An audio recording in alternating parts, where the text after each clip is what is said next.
Garcia. Thank you.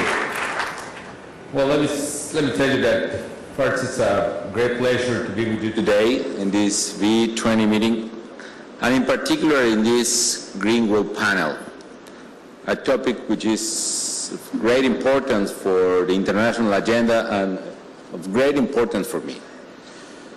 So thank you for your invitation, and in particular, thank you for your invitation to collaborate with this Green Growth Agenda, Green Growth Alliance, Action Alliance, in which I do believe.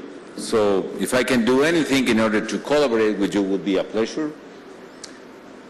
Actually, I'm going to be very busy in the next month, but after that, I could work a little bit more about that. Well, I do believe in that, I said, and so I accept that the extension and responsibility. I accept that with the commitment to promote a clear agenda in order to make compatible business agenda with green agenda. I think it's the key for the future. As Mr. Lord Stern was saying, the green growth is the only growth we can promote. And I liked that expression about that. In order to do that, we need some kind of a new industrial revolution. I agree with that. So environmental issues, and in particular tackling climate change and fighting for a better future, is one of my passions. So in that sense, if I can do anything that could be useful for that purposes, you can count on me. My reflections in the topic that you were mentioning is, well, let me say that first, I received with a lot of interest the 5 conclusions about that, and I agree on that. Maybe I want to build on top on that and make some comments. I like the idea of make a green energy free trade, because I like the green issues, but I believe in trade as well. Trade is the only way in which we can generate jobs, economic growth, and probably is the most important alternative we need to put in place as G20 leaders to recover economic growth in the world. And if we can establish free trade in terms of energy, and in particular free trades in terms of green energy, would be great. So I do believe in that. Talking about carbon pricing, and in particular ending fossil fuel subsidies, I think, which is the most important task we have and the most difficult one. I can see it, unfortunately, even today in the elections in several countries. I don't want to talk about Mexico right now, but it's very easy for candidates to promise cheaper prices on carbon and fossil fuels. It's very easy to promise cheaper gasoline, cheaper electricity, despite the fact that one of the crucial problems we have in public policy is how to end, even in a gradual manner, these fossil fuels subsidies. And so it would be a very important task for this Green Growth Action Alliance. How do you say that? The G2A2? I like it. I don't like the acronyms very much, but it could work anyway. The other, the low carbon economy innovation. So it could be a very important task for governments and civil society and businessmen. So because my idea about this is it is questions about economic incentives and a low carbon innovation. Actually, to invest in innovation and technology is crucial for any economic development, and in particular in this field, it's very important. And finally, how to leverage, how to grace private and public funds in order to promote that is crucial. One of the issues that we used to talk about it is, in order to promote green growth, there is necessary a lot of money, too much money. But the paradox is that we have a lot of money today. I mean, if you analyze the performance of the behavior of some sovereign funds or pension funds, insurance funds, and so on, there is a lot of money in the world. And that money is looking for profitable long-term projects. And in terms of green economy, in terms of green growth, there are a lot very profitable projects that could receive such amount of money. And the issue that we need to fix, or we need to design, is how to match this tremendous amount of money, which is at the very end are long-term liabilities, pension funds, for instance, how to match that with long-term assets in this particular term, for instance, wind farms and others, or infrastructure for low-carbon economy. If we are able to match long-term projects for green economy with long-term liabilities like pension funds, we will be able to raise that money and we will be able to finance the green growth economy. So it's a pleasure for me to participate today and to receive the conclusions of this very active and very important working group in the V20. That's some additional comments that I had prepared regarding the key role of this Green Growth Action Alliance. I want to invite all the businessmen community. I want to invite all the enterprises involved in energy issues, but also involved in economic growth. We need to work together. We as government, and in particular all those economies suffering terrible economic problems, it's difficult, I need to say, to address directly those issues. But if we are able to promote and to push enough the leadership in each country, we will be able to start probably, I don't know, I would like to say that, but it is probably to start right now here in the G20 or probably very soon a new era in terms of green economy. The intention of the group, the intention of this Green Growth Initiative or Green Growth Action Alliance is absolutely necessary for the purposes of the future. I'm really sorry to say this, but I'm not seeing right now in the governments, among the members of the G20 or other leaders in the world, at least the political leverage to take the initiative for the green growth. But what I am seeing, and I'm really happy to that, I'm seeing here in the room, there is enough power in private sector and business community to promote the green growth. And not to promote green growth like charity or something like that. To promote green growth as a real business. I remember very well, and I want to end my reflections with some comments I made some months ago in Cannes. Where do we need to start the green growth route? Probably it is very useful to see some of the analysis made, I think by McKinsey, in which they analyze all those sources of energy that not only are necessary, but also they have some kind of positive net present value. In other words, changes that are profitable, changes in the green growth economy that are very good businesses. And it is important to see that. I wonder if you have the graph right now, and it is possible to see. Maybe you can see the potential base in a carbon cost. You can see in the left side of the graph all those public policies or policy measures that are not only good for the environment but also very profitable. You can see, for instance,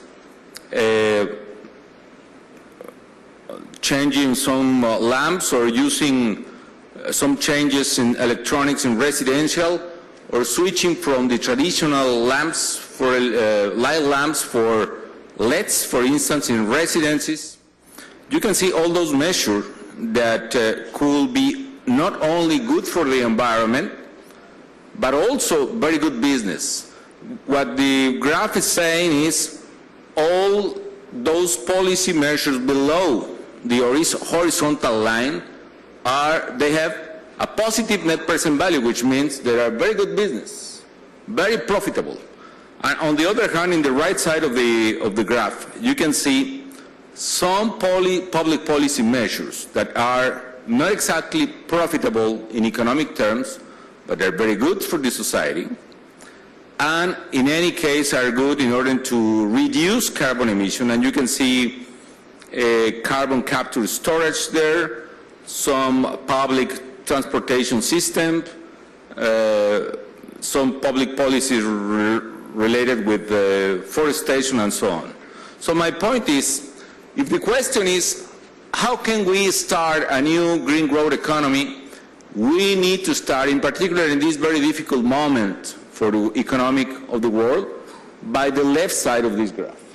So we need to promote all those measures that are not only good for the environment and for carbon emission reduction, but also very good business. And any enterprise, any company familiar with this could make a lot of money and providing a lot of services for the community and generating a lot of jobs. So if you take one of these cogeneration, for instance, changing appliances in residences or homes in any country, that kind of measures are good for the environment and are, at the same time generate jobs and at the same time are very profitable.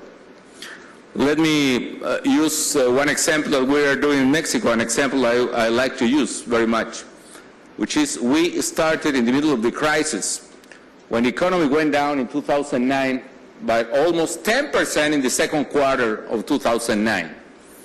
And our export industry went down dramatically due to the performance of the American economy. We established a quite interesting program to support the industry of appliances, refrigerators and others. So we started a program in which the government financed the substitutions of appliances, mainly refrigerators and air-conditioned equipment. So we take the old equipment in the residence or in the homes of the people, especially poor people, and destroy it in an adequate way that old refrigerator, and finance and in some cases even subsidize the new refrigerator for the families. And with that we are saving money for the families, and in some cases in which the electricity is subsidized still, we save money for the government and we save carbon for the environment. By the way, in order to promote this program, the Secretary of Energy in Mexico designed a very complex and very technical name, which is Program for Substitution of All Appliances for a New One, Saving Energy Appliances. And the name was very complex, and I suggested to the Secretary, well, it looks very complex for the poor families. Let me suggest you a new name, a new branch for the program.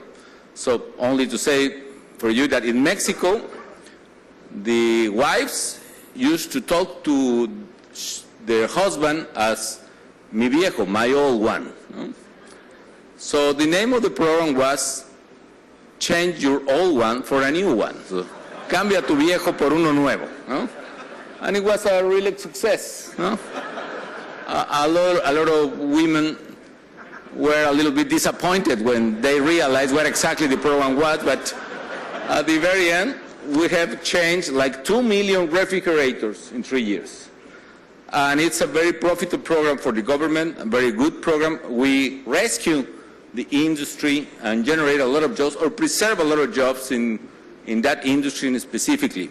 And you can take this. So my final comments is, if we need to start in one way, we need to start in the left side of the graph. And for all those measures in the left side of the graph, what we need is institutional and legal framework, on one hand, and financing all those programs. That is possible. and we need to apply any single coin, any single cent to those programs. And when the economy could improve its performance, we can pass towards the right side of the graph, in which we will need legal and institutional framework, and probably in some cases, not only public policy, but also some kind of public subsidies. And I agree with the point in which we need to canalize the old subsidies to fossil fuels to some kind of economic incentives to the new green economy and renewable sources of energy.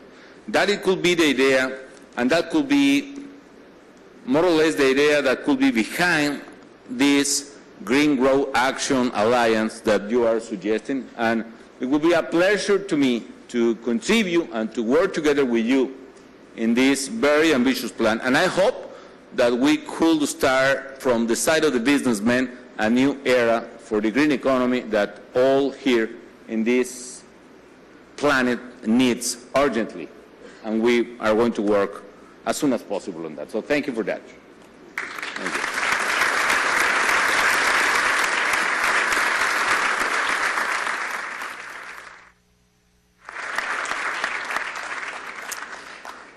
Thank you so much, Mr. President, for launching with Alejandro Ramirez this task force 5 or 6 months ago, and for your guidance during its work and for your reflections on the results of its work, and for agreeing to be, and it's on the record, honorary chair of the Global Green, the Green Growth Action Alliance. And we look forward to your leadership and guidance as it moves forward, recognizing your commitments, of course, particularly in the short term. So thank you so much for your leadership and guidance and your wise words today. Now, I'm reliably told that there will be a few totally spontaneous questions from the audience. And the first person who, these basically members of the task force, and the first person who I'd like to call on is Lars Thunell. If you could, obviously your name Lars Thunell, but if you could indicate where you come from. Lars, please, thank you. Mr. President, my name is Lars Thunell. I head up the International Finance Corporation, the private sector arm of the World Bank. Let me start out by congratulating you and the task force to the recommendations. I think we from the IFC side very much support it, and obviously we are working very much in exactly this area which the task force is focusing in on in the fifth with the innovative finance and how to blend private and public funds. And we have worked, for example, here with the first wind farm where in Mexico, where we combined the public and private money. But I would be very interested in your thoughts on, since you mentioned the sovereign wealth funds, and we are right now trying to set up pilot a fund together with the UK government, who's putting in £50 million, and we're putting in up to £75 million in a kind of fund of fund where we will try to have private equity managers focusing on the climate change opportunities. And if you think that is the type of things that we should move forward with, and in that case, if you have any ideas on how to scale this. So let me just finish with saying that we would be very, very happy to continue to support, and of course the Alliance for Action, I think, we would be very happy to work with that. Thank you very much. Thank you, Lars. Mr. President, would you like the questions together, or would you want to reply one by one, or should we put them together? As you suggest, Professor. Okay. Let's put them together, and then there'll perhaps be some common themes. So, Stefan Opitz, please. Yeah, Mr. President, I'm heading the KfW Development Bank. That's a German development bank, and we've also actively supported that group, and I would like to know how you see the role of development banks to accelerate green investment. You have talked about the challenge of financing green investments, and there are numerous development banks around the world, and one Mexican bank, the NAFIN, is also part of that group. So how do you see the role of development financing institutions in accelerating green investment? Thank you. And third is Pierre Nanterme.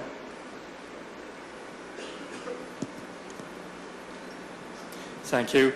Yes, Mr. President, a question on this G2A2, this Green Growth Action Alliance. And do you believe that this kind of initiative could provide a sort of model in the context of the quite difficult negotiation in Rio on sustainable development and in putting together a global governance in that context, as we know that it's going to be difficult, and do we have something here that we can build on? I'm Pierre Lanterme, the CEO from Accenture. Thank you, Pierre. Mr. President, could you kindly give your thoughts? Well, it's a pleasure to see the interest of the development banks or institution in this, and it's absolutely necessary. Probably what we need to do is to design some kind of a pilot program regarding how to establish the right economic incentives to promote this kind of activities. And I have no clear idea what can we do, but on my memories, being director of Public Works Bank here in Mexico several years ago, we put in practice a quite interesting program, public-private program, in order to foster public works, railroads, and so on. The mechanism it used to be quite simple. Well, it's not simple, but it's more or less like this. We allocate some public funds in a specific fund, which we call it today the Fondo de Infrastructure Fund. The mechanism is to establish a set of project financing. So we detect, for instance, a highway to be built. We elaborate the project financing, and the idea is to detect the net present value, not only in economic terms, but in social terms as well.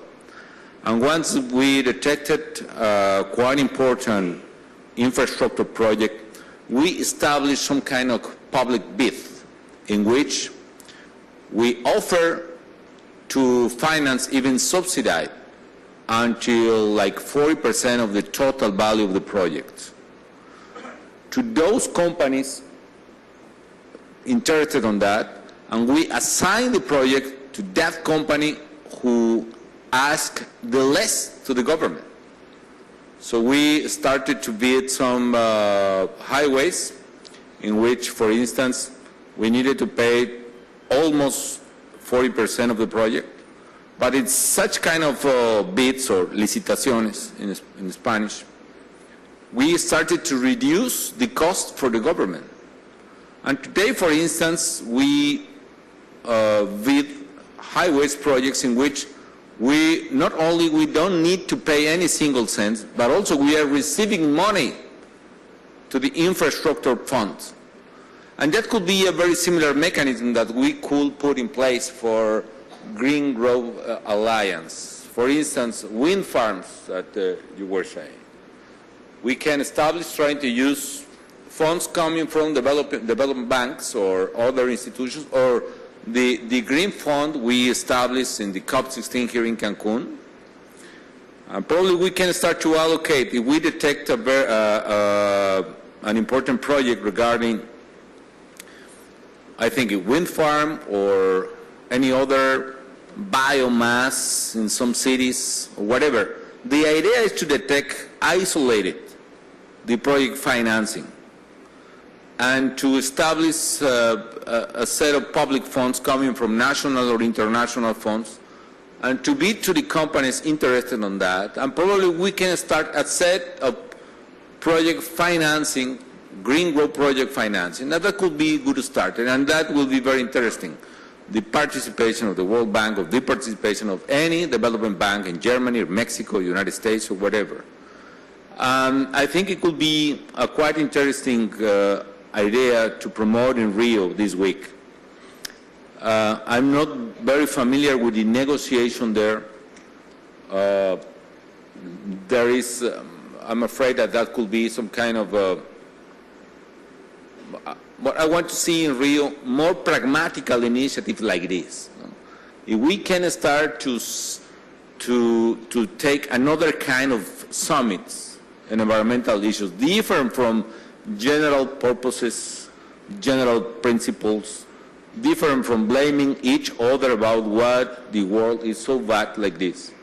And we start to promote some kind of, even like a business summit in which you present this or that project, and the community, business community could be interested in finance or either participate on that. That could be the different kind of summit we need in order to foster this kind of project. I hope that Rio could show us a little bit about it.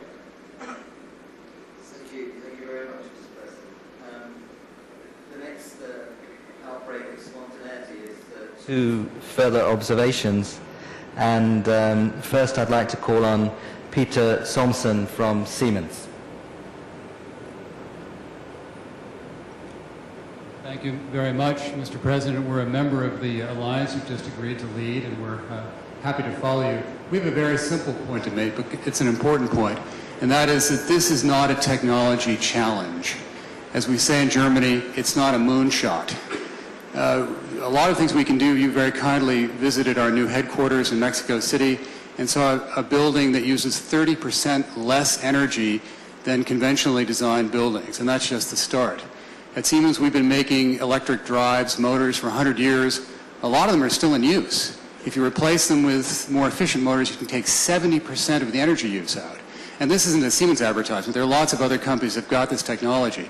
It is not a technology challenge. If we were to replace fossil fuel plants, not with new technologies, simply existing technologies, we can take out 2.5 gigatons of CO2, 5 times what Mexico produces now.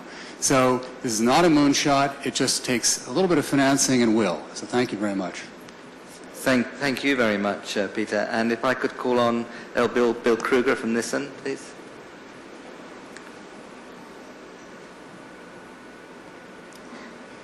Good afternoon, Bill Kruger from Nissan.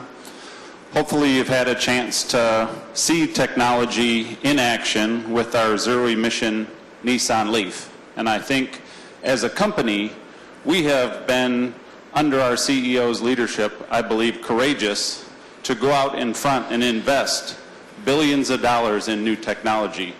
But probably it's on the right side of the chart as when we will see the return. And I would like to request how we can get consistent policies. There's policy making, but from country to country, how we can get consistency in those policies so that companies can, with limited complexity, deliver highly efficient green technology consistently across the globe. Thank you very much. Could I ask whether President Calderón or any other Ditlev or Fulvio, if you have any reactions to these examples which we've just had? President. Yes, well, briefly, I like the projects of Siemens. I'm talking about the intelligence green buildings. I hope you could have the opportunity to see the building we made for this G20 in Los Cabos. It's very similar. Now the Siemens building is the greenest in Mexico, if I can say that, but probably this one could be very close to that. That's, for instance, we are using the more natural light we could use in that building. And we have there, for instance, a set of thermal mechanisms in the walls of the building. And among those thermal mechanisms, it's a green wall. A green wall is like, you can see in the extreme of this room. So a set of plants, thousands of plants in the wall. And we made in Los Cabos here in the Convention Center, G20 is the name, since yesterday. We made the largest green wall in the world. So it's amazing, it's beautiful, I like it so much, but we are saving a lot of energy.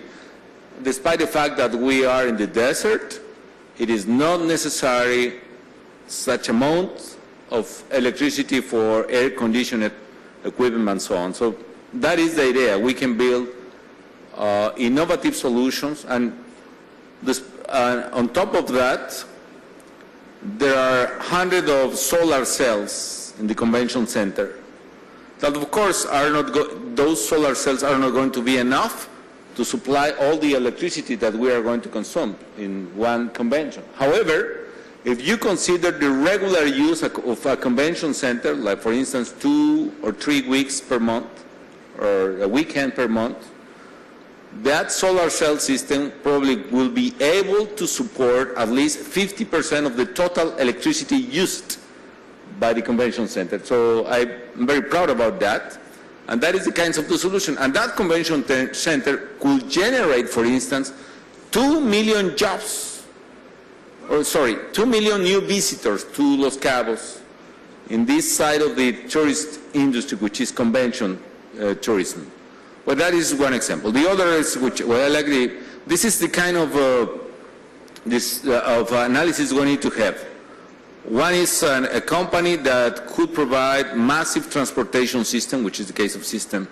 And this is a state-of-the-art company which could provide, as Nissan is doing, electricity vehicles or hybrid vehicles in a very efficient manner. That is the kind of decision that we need to take for the future. As long as we have only, for instance, fossil fuels, automotive, and we can evolve, and you are doing very well in that field. As long as we have only fossil fuel vehicles still, probably we need to promote a lot massive transportation system. And in that sense, I think that the investment that a lot of governments, local governments or some governments in the world promoting massive, not massive transportation, vehicle transportation, probably we are making some mistakes on that. In other words, the things that we need to promote is more massive transportation system instead of more infrastructure for more individual vehicles. But at the same time, if the automobile industry is able to produce more efficient cars, which is the case of Nissan and other companies, probably we will need public policies more oriented towards to provoke those changes in technology and industry. What could be those economic incentives to promote such changes in technology? I don't know, probably incentives like tax incentives, for instance, to eliminate taxes for these kind of vehicles, efficient vehicles, or to finance and subsidize the infrastructure to take electricity like we used to take gasoline today in a gas station. But it's a very impressive and very important road to walk, and we need to work together. The idea is that public policies could be designed by the government with the support of private companies, and at the same time that all together could be realized how important it is to make the more efficient decision according to the graph. In other words, if we can start from the left side, if we can use our scarce resources to promote all those measures that are more efficient, more profitable, and more positive net present value, we will be in the right track. We can start on the right side of the graph, but we will spend a lot of money, we will save a very few carbon emissions, and probably we are not going to generate the right signals to the society that it's possible to advance so much without paying a lot of money. That is the signal we need to provoke. Anyway, if one day we want to reach the right side of the graph, and that could be the goal for everybody, we need to start today to generate the economic incentives. And that could be the role of the government. Not to pay, as we are doing today, subsidies to fossil fuels, but pay some kind of economic incentives to move the technology to make cheaper the right side of the graph. In other words, one day we need to get to put below the line, the horizontal line, all that technology that today could be not as profitable like the other one. But it has a lot of social benefits. If we combine in the equation not only economic benefits, but also social benefits, we could take as public policy makers the right decision. That could be my impression. Thank you very much, Mr. President. Now, I'd like to ask Fulvio and Detlef if they have any quick responses to what we've heard, and then we move to our closing remarks. If I may, Mr. President, to complement what you just said, companies like ours, unfortunately, they need to work on both sides of the slides, because the time to market of the many projects that you have outlined is so long that if you don't start today, you will not be ready at the time when you need it. Just to follow the examples that both colleagues from Siemens and Nissan have been reporting on to us, we're working. My company, Enel, is working with Siemens on a very special project, which is the highly concentrated solar, the sun that runs electricity 24 hours a day and night. It's a dream, but it's working. It's a huge investment of ours. It's fully funded by us. It's negative today. It's costing a lot of the tens of millions of euros, but we believe that we need to promote that kind of technologies and create a solution for the desert over here, or the many places in Africa, or the many places in South America where you have land, sun, and you need electricity. And therefore we spending the money. We spend about 700 million euros on pure research in euros in 5 years, just some project on the right-hand side, because we already done most of the, in our markets, most of the left-hand side. I'm driving a Leaf. I'm driving personally a Leaf. It's a wonderful car. And I'm not making this an advertisement. I do honestly believe this is a wonderful car. It has a couple of 100 kilometers of autonomy. It's silent. It doesn't pollute. It's a wonderful town car, and it's also spacious enough, like you would expect a car for a family. But the problem is here, and that's why we need you. We need your charisma. You need your supervision.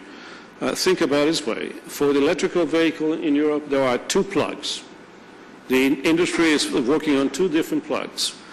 And no one in Brussels can decide, again, one single plug for the entire industry. So unlike the plugs for the electricity, we're going to have the American, the Mexican, and the European, and the Japanese. And this is not going to work. This is a point of us trying to be sensible, intelligent, and promote standardization of processes. And What would be the best plug? One would be the best. European, the American, or what? Well, I believe the Europeans are better, but, That's good. but that's maybe a prejudged position. Sorry, we're running out of time, Fulvio. One single yeah. statement, I'm sorry to abuse about the time.